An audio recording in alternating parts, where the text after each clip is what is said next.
RPTV news Bangla.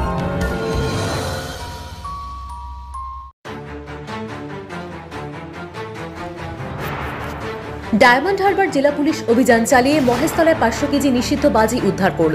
বুধবার রাতে মহেশতলা রঙ্গি বাজি বাজারে পুলিশ গোপন সূত্রে খবর পেয়ে অভিযান চালিয়ে 500 কিলো নিষিদ্ধ শব্দবাজি সহ বাজি তৈরির সরঞ্জাম উদ্ধার করে।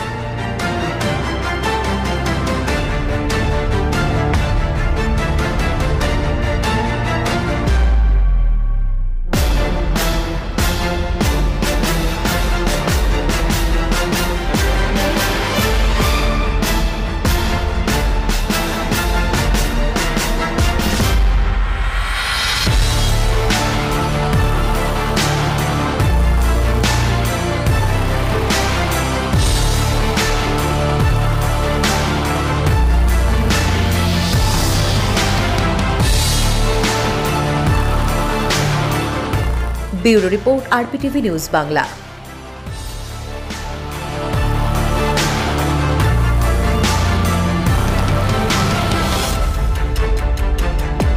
RPTV News Bangla.